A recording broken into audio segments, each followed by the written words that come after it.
High রে, পাহাড়ের মধ্যে ইট।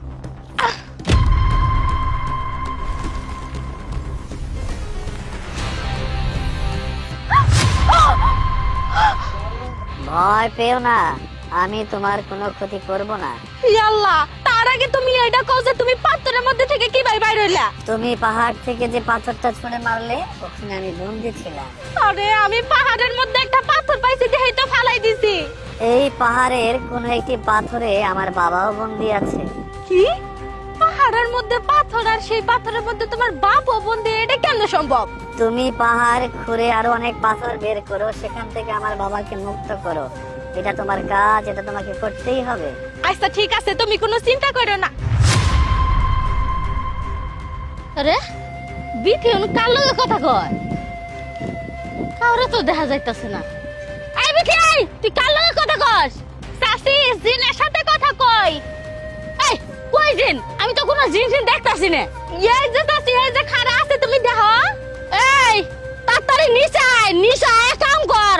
মালিক যদি লাই দেখে যে অনুবয় থেকে তুই কাম দে পাঁচ খুদিতাছস, মালিক কিন্তু বেতন কাটবো। এর আগে 2 দিনের বেতন কাটছিল। তাড়াতাড়ি আয় নিচে।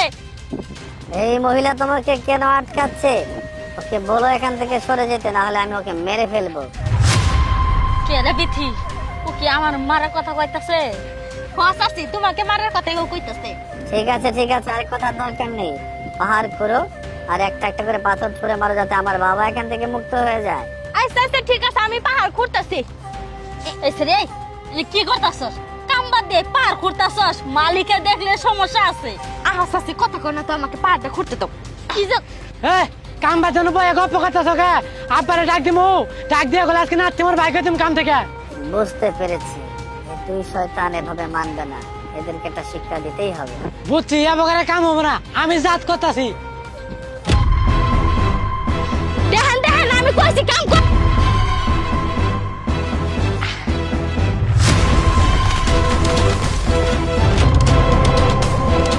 তুমি ভয় পেও না, আমি তো তোমার কোনো ক্ষতি করব না।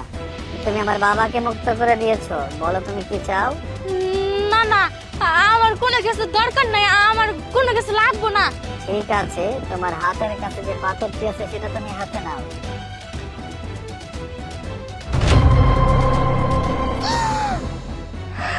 সোনারি?